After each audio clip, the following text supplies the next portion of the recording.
नमस्ते सबैमा। आज म राष्ट्रिय मानव अधिकारको आयोगको काम, कर्तव्य र अधिकारको बारेमा व्याख्या गर्न गइरहेकी छु।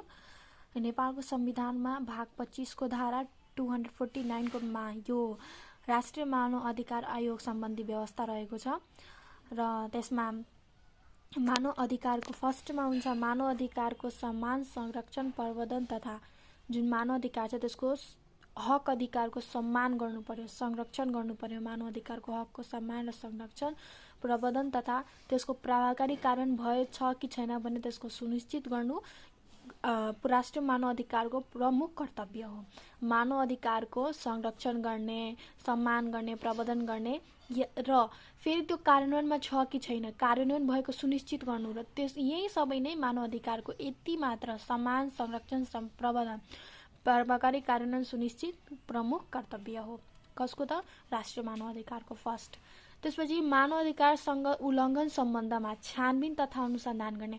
यदि मानव अधिकारको उल्लङ्घन भएछ भने त्यस सम्बन्धी छानबिन गर्नु पर्यो र अनुसन्धान गर्ने। यदि दोषी उप आवश्यक कारबाहीको लागि सिफारिस गर्नु परेमा गर्ने।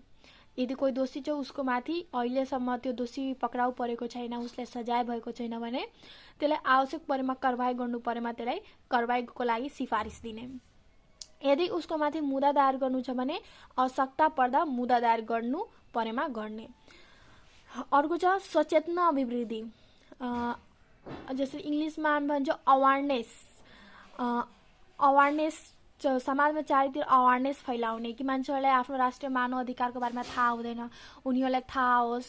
त्यसपछि नागरिक समाजसँगको समन्वय कायम गर्ने र प्रचलित कानुन जुन हाम्रो नेपालमा कानुन छ त्यो कानुनको सुधार सम्बन्धी केही आवश्यक सुधार सम्बन्धी केही अझै नीति, अझै कानुन चाहियो भने त्यसको लागि पनि आवश्यक सिफारिस गर्ने। मानव अधिकार सम्बन्ध अन्तर्राष्ट्रिय सन्धि सम्झौता। अब जसरी मानव अधिकारको सम्बन्धमा कुनै पनि अन्तर्राष्ट्रिय सन्धि सम्झौताहरू भएको छ र त्यो कार्यान्वयनमा छ कि छैन, कार्यान्वयन भइरहेको छ कि छैन, प्रभावकारी कार्यान्वयन छ कि छैन भने सरकारलाई सिफारिस गर्ने र मानव अधिकारको जति पनि उल्लङ्घन भएको छ त्यसको अभिलेख राख्ने।